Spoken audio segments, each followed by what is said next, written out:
Listen closely. There is something you were never meant to hear, something that should have been buried in sealed courtrooms, whispered only in psychiatric wards, hidden behind the white walls of polite society. Imagine a child so broken by design, so mutilated not by knives but by memory itself, that her mind did the unthinkable. It shattered into 2,458 fragments. Not out of weakness, but out of strategy. Each identity, each voice, was a soldier in an invisible war. Together they built a fortress to survive what no single child could endure. This is not myth. This is not fiction. This is history, documented, judged and recorded in black ink across Australia's court archives. And once you step into this archive, you will never leave the same.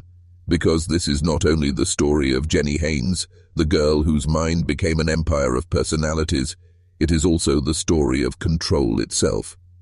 How power structures, whether inside a home, a courtroom, or an entire civilization, engineer silence through repetition, domination, and fear. Picture it, a Sydney courtroom, 2019. The world outside bustles as usual, traffic lights change, phones buzz, lawyers shuffle case files. But inside one room, the air grows heavier with every passing second. A woman sits in the witness box. Her hands grip the rail, but her eyes shift in subtle, uncanny ways. And then her voice changes, not once, but dozens of times. A 4-year-old girl speaks, then a teenage boy, then an adult woman with a calm, steady cadence. The judge listens transfixed as identity after identity emerges from the same body. Each one swears an oath. Each one carries a piece of the same shattered childhood. This is not a novel. This is not Hollywood. This is law. For the first time in Australian history, a court recognized that truth itself can be fragmented, that a survivor's divided mind can hold more reliable evidence than the lies of silence. And the man on trial, the father who engineered this labyrinth of abuse, faced the echoes of every identity he had forced into being. But to understand how a human mind can fracture into 2,400 selves, you must descend deeper. You must strip away the mask of suburban life and stare into the mechanics of domination. Because what Jeni endured is not just one family's horror. It is a blueprint of how control is always enforced, through architecture, through repetition, through silence so heavy it becomes the air itself. In the late 1970s, Sydney's western suburbs appeared ordinary, rows of brick houses, clipped lawns, streets curving into predictable cul-de-sacs. To neighbours, it was unremarkable suburbia. But behind the closed curtains of one home, another kind of architecture ruled. Doors locked with precision, footsteps echoed like signals, meals appeared at exact intervals, everything predictable, everything controlled. The house itself became an instrument, a machine designed not for living, but for breaking. For a child trapped in that machinery, survival required invention. Memory could not remain whole. The burden was too heavy, too toxic, too impossible to carry. So the mind did what the body could not. It split. At first, small fragments. One identity to remember the smell of detergent, another to hold the sound of footsteps, another to preserve the feeling of sunlight through curtains. Piece by piece, the unbearable was filed away, stored in compartments like secret rooms of the house itself. This was not chaos, this was design. The mind reorganized itself with military precision.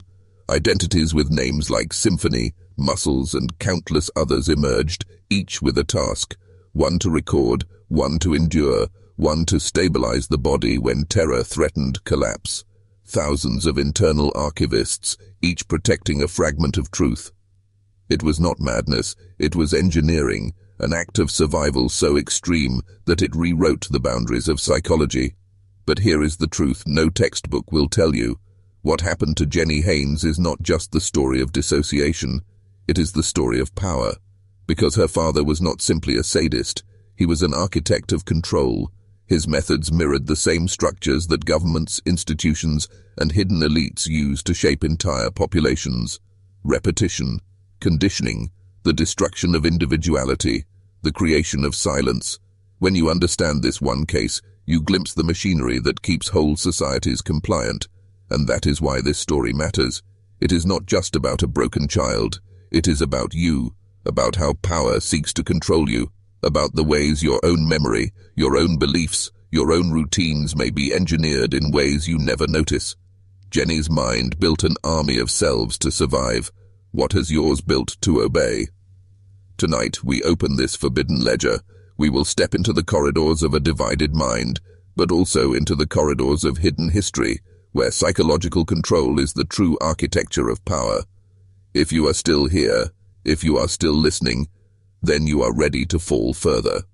But be warned, once you see how deep this system runs, you cannot return to ignorance. The descent begins now. Do you understand what it means to fracture? Most people imagine it as breaking glass, chaotic, jagged, impossible to repair. But in the case of Jeni Haynes, fracture was not destruction, it was construction. The breaking was the building, where one mind should have collapsed under horror, hers reorganized into an empire of selves. Each new partition was not an accident, it was a response, a design, a strategy. To see this clearly, you must first understand the house. The home in Sydney where she lived was not merely a structure of walls and rooms. It was a stage set, an instrument, an operating theatre of domination. Every corner had a role. Every corridor carried weight. Doors were more than wood. They were barriers of silence. Locks were not about keeping intruders out. They were about containing the child within. The kitchen was a place of ritualized order, meals repeated with mechanical consistency, cutlery clinking at exact times, the sound of running water punctuating the evenings.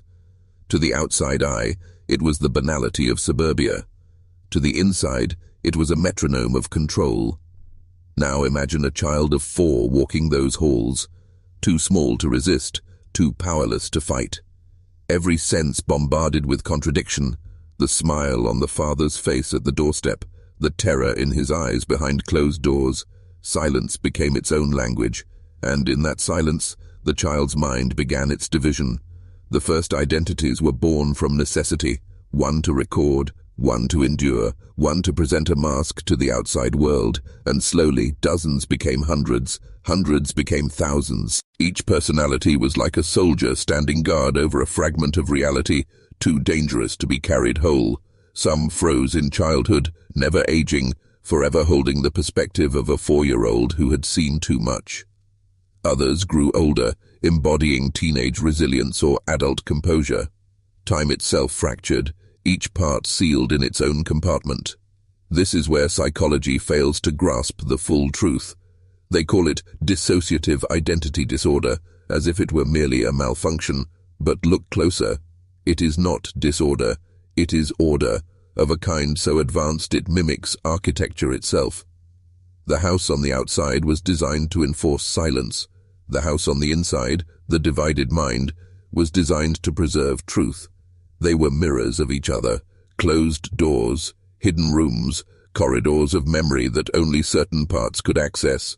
One identity, symphony, carried the task of recording sensory impressions, the way sunlight filtered through curtains, the cadence of footsteps, the sound of a school bell. She was fixed at 4 years old, her eyes forever those of a child, cataloguing detail without judgment. Another, muscles, grew into the frame of a teenager. He was not there to remember, but to stabilize. When panic threatened to buckle the body, he straightened the spine, slowed the breath, kept the vessel upright so others could speak. Thousands more filled the system, each with a purpose, each with a role, none created by chance. Think of what this means. Her mind became an archive more detailed than any external record. While official documents, school attendance slips, report cards, immigration forms, showed only the surface, her internal ledger preserved everything in high resolution. Not one diary, but thousands of ledgers, each sealed in its own chamber. When the time came to testify decades later, this archive was not fantasy, it was evidence, and it was stronger than memory itself. But let us go deeper. Why would the mind need to divide in the first place? Because domination was not random, it was systematic. Jeni's father did not act impulsively. He engineered repetition. He created routines that became cages. He made fear predictable, timed, rehearsed, and when abuse is patterned, the mind responds with patterning of its own. Every new trauma carved another partition. Every repetition demanded another archivist. And so the system multiplied until thousands of selves stood guard. Do you see the parallel? The father engineered silence with routines. The child engineered survival with routines. The house and the mind became locked in a war of architecture. Outside, neighbors saw nothing unusual, a family living an ordinary suburban life. But inside, silence was scaffolding, secrecy was the very walls. And this is where you must look beyond the personal, because what happened in that house is a microcosm of something larger. The same mechanisms exist on the level of society. Governments engineer repetition, work hours, school bells, news cycles. Institutions enforce silence through predictability. And just like Jeni's father, they create conditions where resistance feels futile. Most people comply. Most people surrender. But some minds, under unbearable pressure, fracture into strategies of survival. In Jeni's case, the fracture became literal, thousands of selves. In yours, it may be subtler, compartmentalized beliefs, masks you wear at work, at home, with friends, selves you construct unconsciously to survive pressures you cannot name. The system teaches you to divide yourself just enough to keep functioning without ever questioning who designed the structure around you. The courtroom in 2019 exposed this truth in raw form. When dozens of Jeni's identities emerged on the stand, each sworn in as a witness, it was not only a testimony of trauma, it was a revelation of how the human mind resists annihilation. It was proof that the architecture of control can be mirrored, resisted, even outlasted. Her father thought he was building silence. Instead, he built an archive that condemned him. But here is the question you must ask yourself. What archive is being built inside you?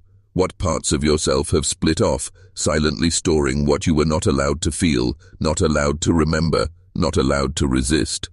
Are you a single unified self, or are you already fractured, carrying compartments of silence designed to keep you compliant? This is not just history, this is a mirror, and as you descend further into this story, you will not only see Jeni's system, you will see your own. The descent continues. History likes to trick you into believing that geography changes destiny, that moving to another country, another street, another house will reset the ledger. But the truth is harsher. The design follows you. The blueprint travels. And for Jeni Haynes, the migration from London to Sydney in the mid-1970s was not an escape. It was a continuation, a new stage for an old performance. The records are plain, passports stamped, manifests filed, a family uprooted from southeast London and replanted in the western suburbs of Sydney. On paper, it looks ordinary. A young couple, a child, a fresh start. Immigration cards list names, ages, occupations. Neighbours later remembered nothing unusual, just another family chasing the promise of Australia's open skies. But inside that home, silence made the crossing with them. The architecture of control was packed into luggage more permanent than any suitcase. At 4 years old, Jeni was too young to understand continents. She knew only that the walls changed color, the accents outside sounded different, the air carried more heat. But the routines did not change. The locks on the doors remained. The footsteps down the hall carried the same dread. The abuse that had begun in London resumed in Sydney, as though geography were irrelevant, as though domination itself were a universal language. This is what most people cannot bear to admit. Evil is portable. It does not dissolve in oceans. It does not disintegrate in time zones. It thrives in secrecy, and secrecy can live anywhere. That house in Sydney was no different from the house in London, because the true architecture of domination does not exist in wood or brick. It exists in repetition, and repetition is borderless. By the early 1980s, Jeni was between the ages of 4 and 11, the years the court later described as the most concentrated period of abuse. It was not spontaneous, it was not chaotic, it was deliberate. The judge, in sentencing decades later, would use words like planned, calculated, depraved, and abhorrent. He wanted the record to reflect that this was not accident, but design. And design is the most chilling word of all. Inside that Sydney house, life appeared routine to outsiders. School enrollment forms listed Jeni's attendance. Report cards noted satisfactory progress. Teachers saw a quiet, polite student. Neighbors saw nothing but a family living in suburban order. But inside, every routine was a cage. Breakfast, school runs, bedtimes, all were enforced as rituals of control. Even silence had a schedule. Even isolation had its rhythm. And so, as the external world documented nothing but normalcy, the internal world multiplied. Each act of domination required another partition of the mind. Each repetition required another archivist. The system of identities grew denser, more complex, more interconnected. By now it was not improvisation, it was infrastructure. The mind had built its own city of selves, mirroring the suburbs outside, streets of consciousness, cul-de-sacs of memory, locked rooms of silence. The judge's later remarks pointed to humiliation as a key instrument. Humiliation was ritualized, administered like medicine, a way of breaking confidence until obedience became automatic. But here the mind responded again with strategy. Some identities absorbed the humiliation, carrying it like poisonous waste sealed in containers. Others presented composure, ensuring that to teachers, to neighbors, to classmates, Jeni appeared unremarkable. Survival required invisibility. Invisibility required compartmentalization. Do you see the pattern? Domination is not only physical, it is psychological. It is the repetition of degradation until the victim begins to predict it, anticipate it, internalize it. That anticipation is itself the cage. You learn to expect the blow before it falls. You live inside the architecture of inevitability, and when inevitability becomes the law, resistance feels impossible. Now pause. Look at your own life. What repetitions structure your days? The alarm clock, the commute, the calendar of work hours, the endless cycle of consumption and distraction. You believe these are choices, but what if they are rehearsals? What if they are repetitions engineered to shape you into compliance? Most people live their lives like Jeni's neighbors, seeing only normalcy, never noticing the architecture of control around them.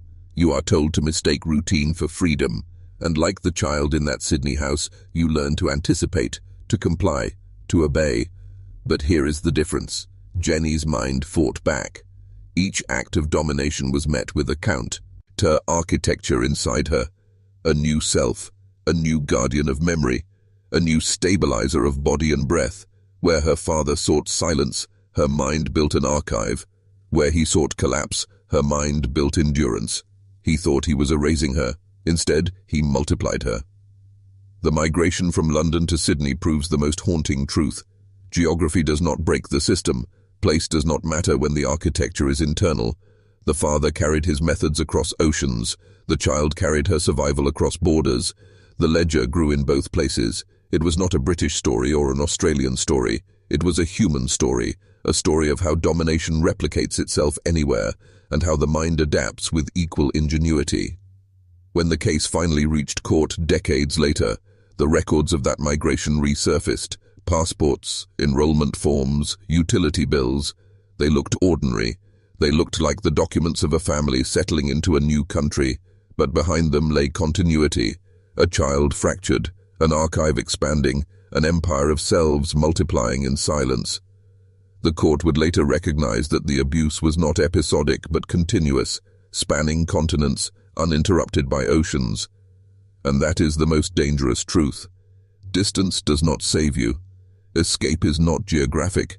The architecture of domination travels with the architect, and unless you recognize it, unless you confront it, it will replicate itself in new forms, new places, new institutions. Jeni's story forces us to ask, what structures of control have migrated into your life without your consent? What repetitions from your past still dictate your present? What cages have you carried across borders, across years, across relationships, mistaking them for normalcy? You must see it now. Movement is not escape. Distance is not freedom. Only awareness breaks the pattern. Only recognition interrupts the design, and so the descent deepens. The house in Sydney was no different from the house in London, and the house you live in now may carry echoes of both, rituals, silences, repetitions that shape you more than you know. The archive is growing darker. Are you ready to look inside? Humiliation. Say the word slowly. Feel the weight of it on your tongue. It is not just an emotion. It is an instrument. In the house of Jeni Haynes, humiliation was applied like a scalpel, slicing confidence away piece by piece until only submission remained. And yet, what most refuse to see is that humiliation is not just a family weapon. It is a societal one. It is the oldest and most effective tool of power, wielded everywhere from classrooms to parliaments, from pulpits to prisons. In Sydney, the routine was relentless. A young child could not predict safety, only degradation. Humiliation was not random. It was ritualized. It was engineered. A punishment here, a sneer there. Silence stretched into hours until anticipation itself became torture. The father did not simply punish. He rehearsed her submission. He taught her body to expect collapse, her voice to expect silence, her spirit to expect defeat. He built a feedback loop where humiliation bred obedience, and obedience bred more humiliation. But humiliation is never solitary. It always demands an audience, even if that audience is only the victim herself, forced to watch her own collapse. And here lies its true genius. Humiliation trains the mind to fracture itself, to compartmentalize, to build masks that can endure the gaze of the humiliator while protecting the inner archive. Each time Jeni was degraded, another identity was born. One to absorb the shame, one to carry the silence, one to step forward smiling while others hid in the shadows, recording what had really happened. Do you see it now? Humiliation is not chaos, it is architecture. It builds predictable outcomes, it builds compliance, and when scaled beyond a household, it builds societies that obey. Look at the world you live in. Schools humiliate children for wrong answers, for missed homework, for being different. Workplaces humiliate employees through performance reviews, public reprimands, quiet marginalization. Governments humiliate citizens through bureaucracy, endless lines, the indignity of begging for rights that should be yours by birth. Even religion, in its darker forms, thrives on humiliation, confession, penance, shame. And through these rituals, entire populations learn what Jeni learned in that Sydney house, to expect the blow before it falls, to anticipate degradation, to internalize defeat. And what does the mind do when humiliation is relentless? It fractures, not always into thousands of selves, as in Jeni's case, but into roles, masks, compartments.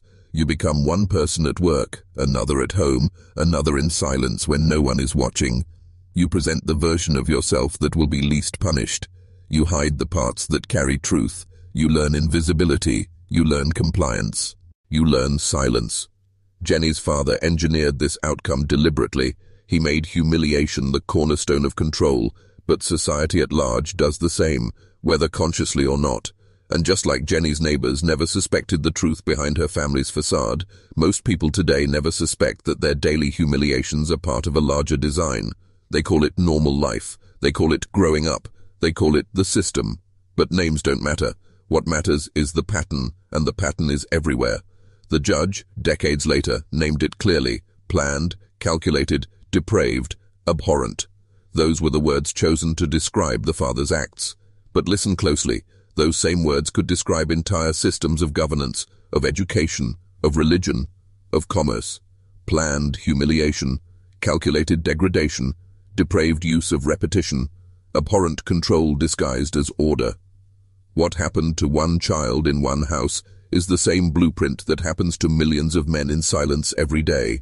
The architecture is simple: routine, humiliation, silence. Repeat it long enough, and the human mind will shape itself around the pattern. For Jeni, the response was dissociation. Her mind split into thousands of selves, each carrying a fragment of unbearable reality. For most men, the response is more subtle. They split themselves into personas. They silence their own anger. They bury their own memories. They carry humiliation inside like a locked box. The system doesn't need to shatter you into 2,400 pieces. It only needs to make sure you never act as a whole. And this is where you must confront your own reflection. How many times have you been humiliated into silence? How many times has the system trained you to lower your eyes, to straighten your spine, to pretend everything is fine while inside you carry another self, the one that remembers the truth? You may not say all it dissociation. You may not call it multiplicity, but the effect is the same. You are divided, and divided men are easier to control. Jeni's story exposes this with brutal clarity. Her father thought humiliation would erase her. Instead, it multiplied her. He thought repetition would silence her. Instead, it built an archive. And decades later, in the courtroom, every fragment he tried to destroy became a witness against him. The very architecture of control became the evidence of his failure. But the larger system, the one you live in, does not want you to see that possibility. It wants you to believe humiliation is natural, that your divisions are permanent, that you must carry shame silently until you die. That is the true danger, not that you are fractured, but that you do not realize you are. Ask yourself, how many of your decisions are made to avoid humiliation? How many of your routines are rehearsals in silence? How many of yourselves exist only to comply with what others demand? In Jeni's house, humiliation was the most powerful weapon. In society it still is. But here is the forbidden truth. Humiliation only works if you consent to it, only if you accept the role it assigns you, only if you let the fracture remain hidden. Jeni's archive became powerful only when it was brought into the open, when her voices spoke in a courtroom, when silence finally broke. And so I ask you, what parts of you are waiting to testify? What hidden archive inside you is ready to rise against the architecture that tried to destroy it? The descent continues. We have seen how humiliation fractured a child into thousands. Now we must see how those thousands became a weapon, how the very survival strategy designed for silence became the ultimate act of exposure. But before we descend further, I want you to write something in the comments. This is not just for engagement. This is a ritual, a way of locking in the truth you are uncovering tonight. Write this phrase twice so it cannot be erased. Silence is scaffolding, but truth is fire. Write it now, seal it, because once you name the fire, the architecture begins to burn. The archive is opening wider. Are you ready to see the flames? Most people hear the number and freeze. 2,400. Personalities, selves, fragments. They imagine chaos, madness, incoherence. They picture a mind shattered beyond repair. But that is not what happened. What Jeni Haynes built was not chaos. It was order. A forbidden kind of order. An order no one outside her body could see. No one outside her silence could measure. Each identity was not random. Each was an instrument. Some were archivists, storing memory with perfect clarity. Some were stabilizers, holding the body steady when the weight of fear threatened collapse. Some were performers, presenting composure to teachers, neighbors, classmates. Some froze in time, preserving the world exactly as it appeared to a 4-year-old, untouched by the erosion of years. Others matured, adapting strategies of resilience, pragmatism, or calm. Think of it not as a broken mirror, but as an army. 2,400 soldiers, each assigned to a role, each sworn to protect the child who could not protect herself. Where one mind would have collapsed into oblivion, Jeni's multiplied into a system. And here is the forbidden truth. That system was stronger than any single consciousness could have been. Symphony, age 4, became the recorder. She catalogued the smallest details, the way sunlight bent through curtains, the rhythm of footsteps on tile, the smell of detergent lingering in the hall. She did not interpret. She preserved. She made memory forensic, not fragile. Years later, in court, her testimony about sensory detail became anchors of truth no one could dismiss. Muscles, a teenage boy within the system, became the stabilizer. When panic seized the body, when breath wanted to collapse into sobs, muscles straightened the spine, unclenched the hands, kept the witness box steady. He made testimony possible by holding the vessel still. Without him, the archive could not have spoken. Others emerged with equal precision. One to endure humiliation, absorbing it like toxic waste sealed in vaults. One to manage daily schoolwork, appearing normal while others held the darkness. One to carry time itself, ensuring continuity when everything else fractured. These were not hallucinations. They were functions. They were strategies. They were infrastructure. Do you see the brilliance? Her father believed he was erasing her. Every act of domination was meant to crush individuality, to silence voice, to obliterate memory. But the opposite occurred. The more he tried to erase, the more identities formed. The more silence he enforced, the more archivists stepped forward. He thought he was destroying her, but he was multiplying her into an archive too vast to silence. And decades later, that archive became evidence. When Jeni testified in 2019, the courtroom did not face one survivor. It faced thousands. Dozens of voices emerged on the stand, each sworn in as a witness, each carrying a fragment of truth. The judge listened, the lawyers listened, the world listened, and the architecture of domination collapsed under the weight of its own unintended design. Understand this: Jeni's multiplicity was not a disorder, it was resistance. A forbidden resistance, invisible to the world, but relentless. It turned humiliation into testimony, it turned repetition into records, it turned silence into a ledger so detailed that no lie could erase it. And here is where the mirror turns toward you. Because what Jeni built under pressure, you may also be building, without knowing. Think of the compartments inside your own mind. The self you show at work, the self you show with friends, the self you bury in silence, carrying memories you never speak aloud. You may not call them identities, but they are there, fragments, roles, masks. They are your survival architecture. The difference is this: most men never recognize it. They live divided without seeing the divisions. They comply with humiliation, with repetition, with silence, believing they are whole while living fractured. Jeni's story exposes the lie. It shows that multiplicity is not weakness but adaptation. The mind can organize itself into structures of survival more advanced than any institution could design. But that raises the forbidden question: if the human mind can build such an archive under pressure, what else can it build? What power lies hidden in the fractures you carry? What resistance is waiting in the parts of yourself you have locked away? Jeni's archive became a weapon when it was brutal, out into the open. Could yours? The courtroom proved it. When her father faced sentencing, he was not confronted by one daughter. He was confronted by thousands of selves he had tried to destroy. The very system of domination he built created the system that condemned him. That is the paradox of power. When it pushes too far, it creates its own undoing. And so, Jeni's archive is more than testimony.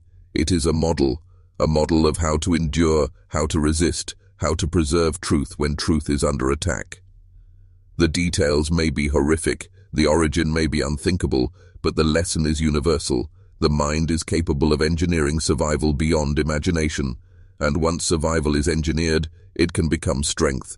This is why her story was dangerous enough to hide in silence for decades. This is why society flinches at the number 2,400. Not because it sounds chaotic, but because it sounds powerful. Too powerful. A single human mind transforming trauma into an archive that defied annihilation. If that is possible in one person, what might be possible in many? The descent deepens. The archive is no longer hidden. It is speaking, and as we fall further, we will see how the fragments of Jeni's mind not only preserved memory, but exposed the deeper truth. That control always creates its own resistance. That domination always sows the seeds of downfall. Her father believed in silence. She became fire. The archive is burning brighter. Are you ready to step closer? Picture the scene. A packed courtroom in Sydney's Downing Centre, 2019. Fluorescent lights hum overhead. The air feels sterile, clinical, indifferent, as if the walls themselves are trained not to care. Courtrooms are built for order, for the illusion of control. Every chair is placed with precision. Every voice is meant to submit to the authority of the judge's bench. Here, law is supposed to dictate truth. But on this day, truth was something law had never encountered before. At the witness box sat Jeni Haynes. Outwardly one woman, but within her, an army of selves. The silence broke, and one by one they emerged. First, a child's voice. High, trembling, 4 years old forever. Then another, steady, older, sharper. Then another, firm, unflinching, like steel forged from pain. Each swore an oath, each testified, not imagination, not performance, fragments of reality delivered as witnesses in their own right. The court had no precedent for this. Law is designed to deal with individuals, singular names, singular voices, singular testimonies. But here, singularity dissolved. Multiplicity stood in its place. For the first time in Australian legal history, dissociated identities were recognized not as illusions, but as custodians of truth. The judge did not dismiss them. The system could not ignore them. What had once been hidden in silence now stood as evidence. Imagine the father's face in that room. For decades he had believed his domination was absolute. He had relied on silence, on shame, on the assumption that no child could ever articulate the truth, and now in this courtroom he faced not one accuser, but thousands. The very archive he had forced into being became the machine of his destruction. His daughter's fractured selves, created to survive his cruelty, were now testifying against him with surgical precision. This is the paradox of control. When it becomes too absolute, it breeds its own undoing. His routines of humiliation, his architecture of silence, his calculated rituals, each one had created another archivist inside her mind. He had built the system that now condemned him. The transcripts from that trial read like no other case.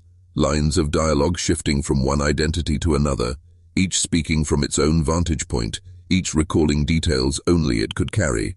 A 4-year-old describing sunlight on curtains, a teenager explaining the weight of humiliation, an adult voice holding the narrative together. This was not chaos. This was orchestration. The archive had been waiting decades to be heard, and now it spoke in full chorus. The judge, Justice Peter Johnson, did not look away. He named the father's acts with the clarity most institutions avoid: planned, calculated, depraved, abhorrent. Those words now live in the record, typed in black ink, echoing across legal history. They are the closest thing we have to a public acknowledgement of what happened behind those suburban walls. But beneath the formal language lies the unspoken truth. Law itself was humbled.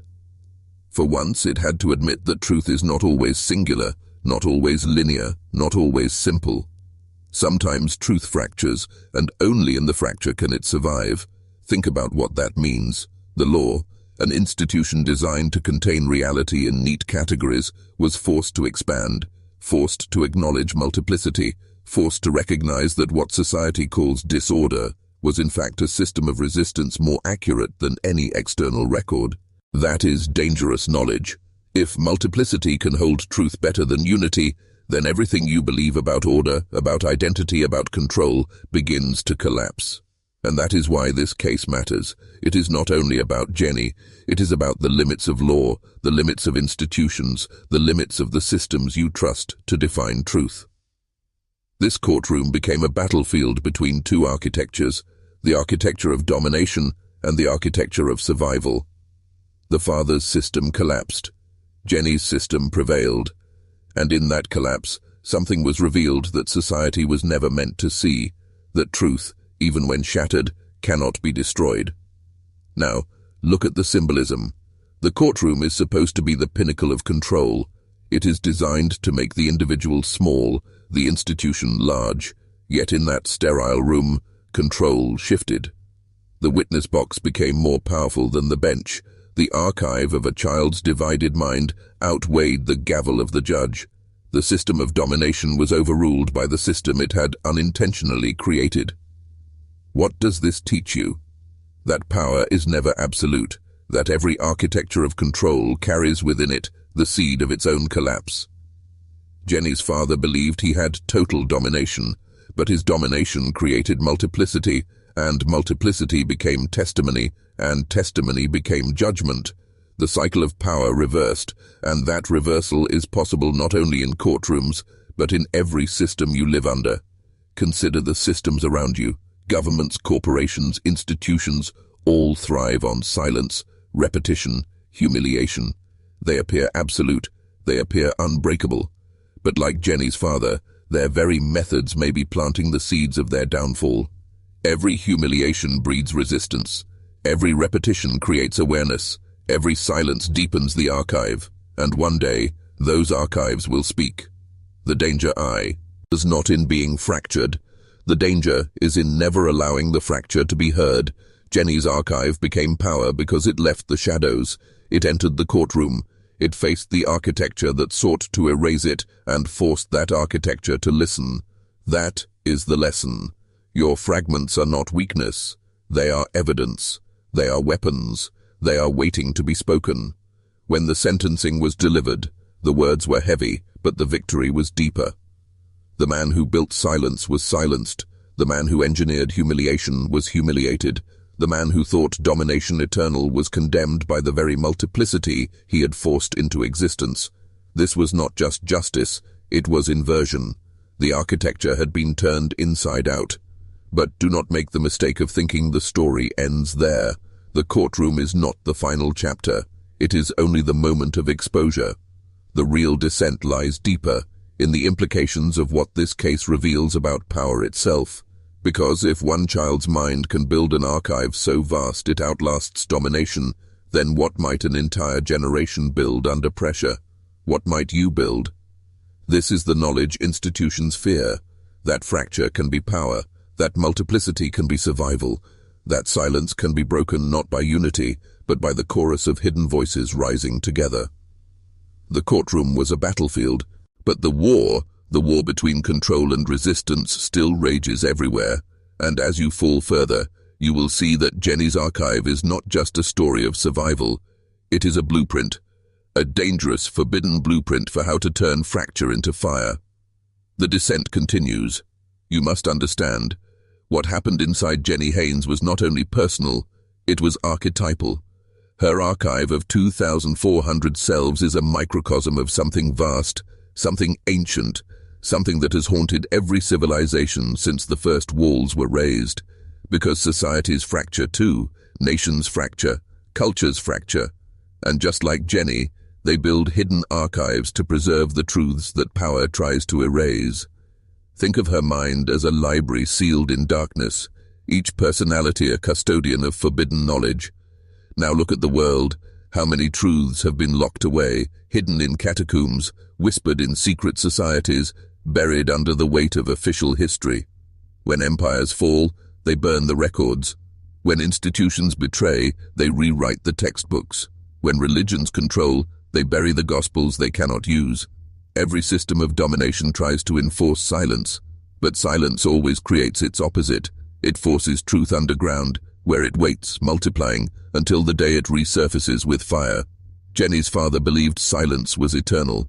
Governments believe the same. They humiliate populations with propaganda, repetition, spectacle. They enforce silence with censorship, bureaucracy, distraction. And just like Jeni, populations fracture into compartments. Some accept the illusion and play their roles. Some hide fragments of memory and family stories.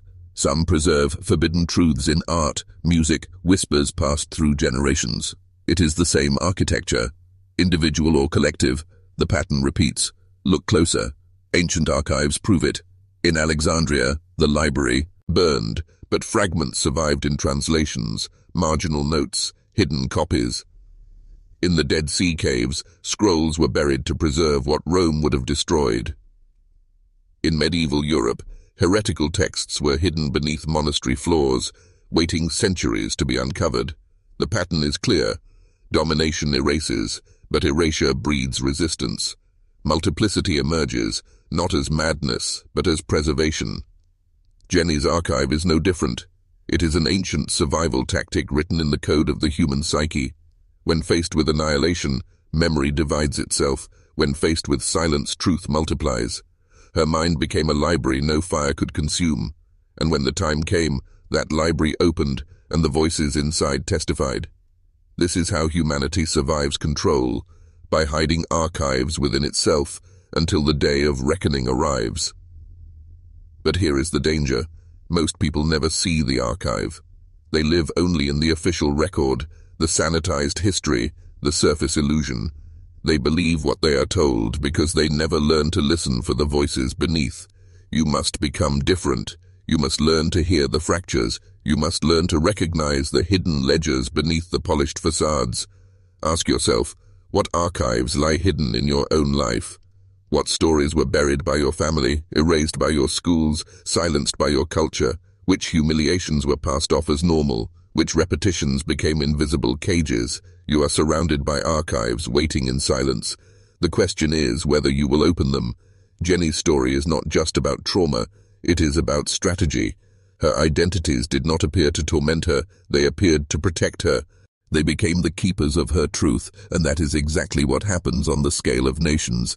When the system humiliates and silences, hidden archives appear, underground networks, forbidden teachings, counter-histories whispered in shadows.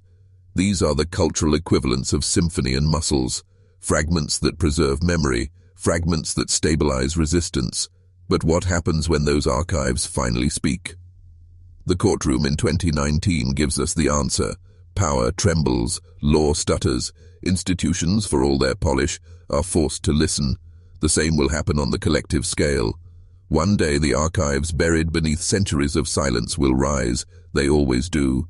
And when they do, the architecture of control will collapse just as it did for Jeni's father. Do you see the forbidden parallel? Jeni's multiplicity is not an anomaly. It is a prophecy.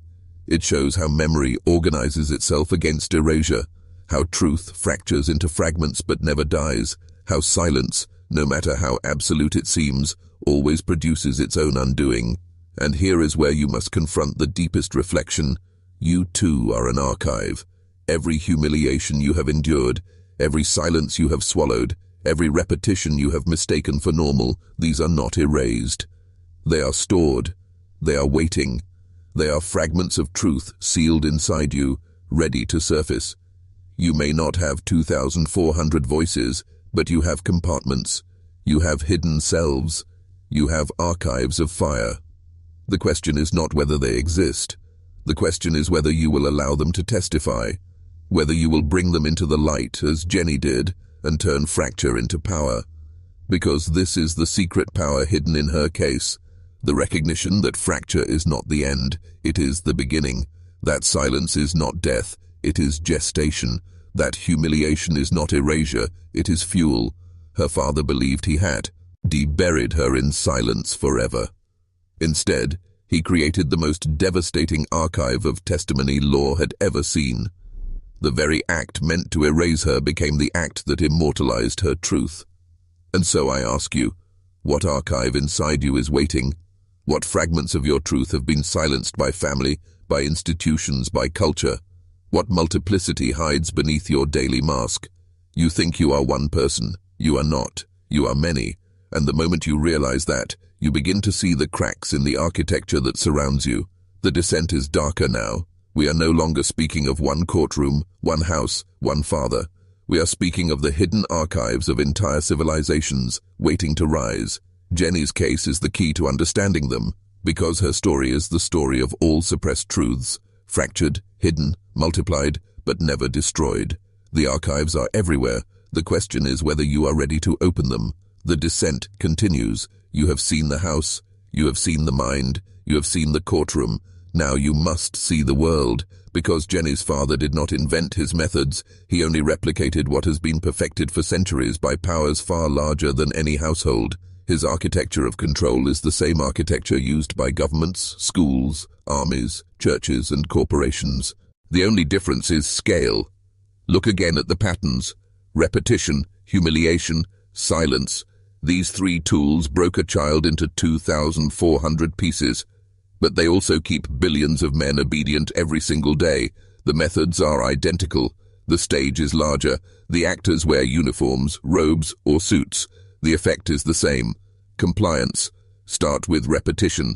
In Jeni's house, routines were strict. Meals at exact times. Locks checked in predictable patterns. Footsteps down the hall became signals of control. Repetition taught anticipation, and anticipation taught helplessness. Now look at society. The school bell ringing at 8:30 every morning. The shift whistle at the factory. The endless news cycle repeating headlines until they become unquestioned truth. The repetition is not neutral, it is conditioning. It trains you to expect the world to unfold according to someone else's schedule. It teaches you that disruption is impossible. It makes obedience automatic. Now, humiliation. In Jeni's house, humiliation was ritualized. Every act of degradation taught her that resistance was futile. She learned to split herself so that some identities could endure humiliation, while others could remain outwardly composed.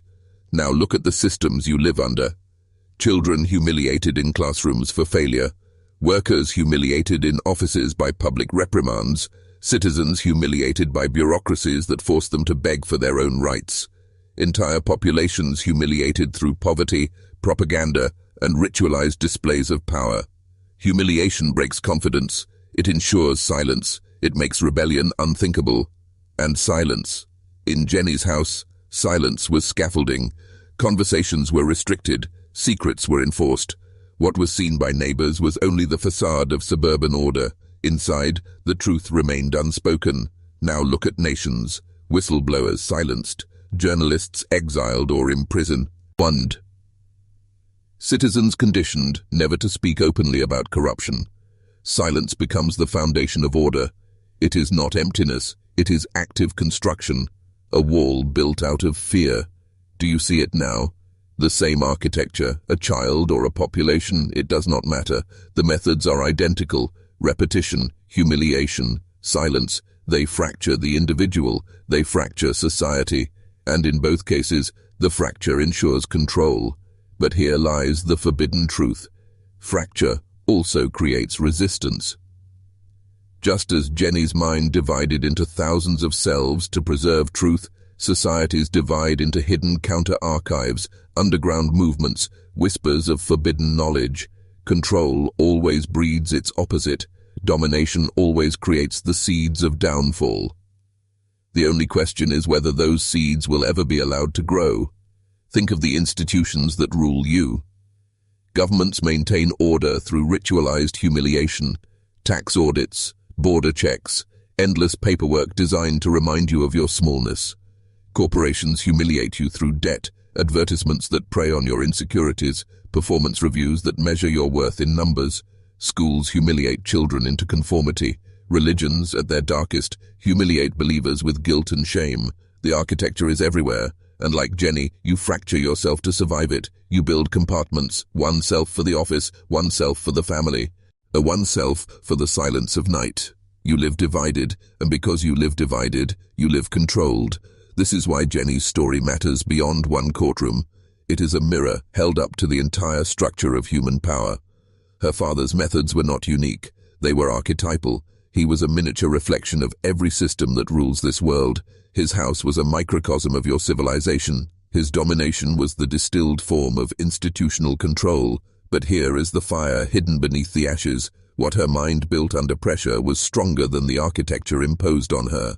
Her archive outlasted her father's control. Her multiplicity became testimony. Her silence became fire.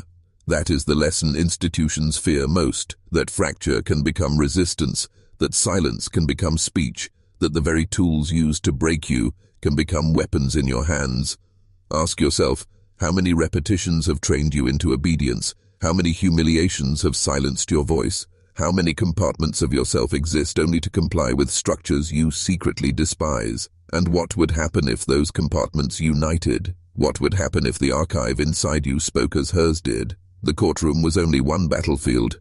The larger war is happening now, everywhere, between individuals and institutions, between memory and silence, between fracture and control. You may not see it in headlines, but you feel it in your bones. The unease, the frustration, the sense that life is smaller than it should be. That is the fracture calling to you. That is the archive demanding to be opened. The system wants you to believe you are weak, disordered, broken. It wants you to believe that multiplicity is madness, that silence is safety, that humiliation is deserved. But Jeni's archive proves the opposite. Fracture can be power. Multiplicity can be order. Silence can be broken. And when it breaks, entire architectures fall. The descent grows darker now. We are no longer in one house or one courtroom. We are standing at the edge of something larger. The recognition that the same methods that shattered a child are shattering you, shattering nations, shattering civilizations. And the same potential that saved her lies within every fracture you carry. You are an archive. Your society is an archive. The question is whether you will continue to play the role assigned to you, or whether you will allow the voices inside to testify. Because the moment you do, the architecture begins to collapse. The descent continues. There comes a point in every descent when you can no longer pretend you are only listening to someone else's story. Up until now, you may have told yourself that Jeni's case is a horror contained within one family, one courtroom, one moment in history. But if you have followed this far, you know better. You feel it. The pattern is too familiar. The architecture is everywhere. The transformation begins when you admit this. The same scaffolding of repetition, humiliation, and silence lives inside you. Not as a story of childhood abuse, perhaps, but as the unspoken machinery of your own life. Every mask you wear is a fragment. Every silence you keep is an archive. Every humiliation you have endured is a seed of resistance waiting to rise. You are not one. You are many. And once you see that, you can never return to ignorance. This is what Jeni's story demands of you, not sympathy, not pity, but recognition. Her archive is not just testimony against one man, it is a mirror for every man, a mirror showing that fracture is not the end, but the beginning, that what you call weakness may be your hidden order, that what you call silence may be your hidden fire. Think of the moment her identities spoke in court. Imagine what it felt like. For the first time, the archive hidden for decades was recognized. Symphony, Muscles, and countless others finally allowed to stand in the light, to speak their truth, to be heard. That is not just testimony, that is transformation. And you can feel it echoing in you, because somewhere inside, parts of you are waiting to do the same.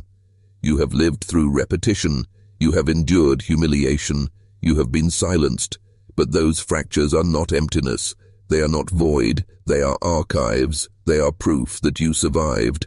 And if you allow them to speak, they become more than survival, they become power.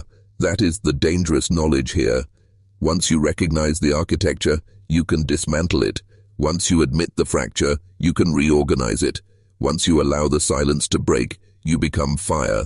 That is why systems of power never want you to hear stories like Jeni's, because they show you a forbidden possibility, that even in the darkest control, resistance is always being born. Now is the moment of choice. You can walk away, telling yourself this is only her story, or you can let it burn you. You can let it break open the archive inside you. You can step into the fire. If you are ready, seal this transformation now. Write again in the comments, silence is scaffolding, but truth is fire. Write it twice, as before. This is not algorithmic engagement, it is ritual. It is identity. It is you choosing to become more than the mask you wear. It is you choosing to let the archive inside you rise. The descent is almost complete, but before we reach the end, you must see the final inverted. The moment where domination collapses and fracture becomes flame. The end was not in the house. It was not even in the courtroom. The end was in the inversion. The man who believed silence was eternal was silenced. The man who believed humiliation was permanent was humiliated. The man who believed domination was total was condemned by the very archive he had created. This is the truth most dangerous of all. Control always creates its own undoing. Every repetition plants seeds of resistance. Every humiliation generates compartments that preserve memory. Every silence builds an archive that waits, multiplying until the day it speaks. The architecture of domination always carries within it the blueprint of collapse. Jeni's archive is proof. She should have been erased. She should have been silent. She should have been broken. Instead, she multiplied into thousands of selves, each carrying a piece of truth too strong to destroy. And when the time came, those selves rose as witnesses, and the architecture fell. That is why her story matters, not because it is unique, but because it is universal. You are not Jeni. Your life may not carry her horrors, but you live in a world built on the same scaffolding, and you too have fractures. You too have archives. You too have voices waiting to be heard. The final descent is this, to realize that you are already divided, already carrying more than you admit, already holding archives of fire inside silence. The question is not whether they exist. The question is whether you will let them speak. Because the moment you do, the architecture begins to burn, the repetitions lose their power, the humiliations lose their sting, The silence loses its weight, and what remains is truth, dangerous, destabilizing, liberating truth. This is the reckoning. The lesson of Jeni's story is not survival alone. It is inversion. It is fire. It is the forbidden recognition that fracture is not disorder, but design. That silence is not absence, but storage. That domination is never eternal because every act of control plants the seeds of its own destruction. You cannot unknow this. You cannot unsee it. You have heard the archive speak. You have felt the fire in the silence, and now you must choose what to do with it. Will you return to your routines, your repetitions, your humiliations, or will you begin to open the archive inside you, one voice at a time, until the architecture around you trembles? The descent is complete. The ledger is open, the fire is burning, and if you have followed to the end, you are no longer the same man who pressed play. You are fractured. You are many. You are fire.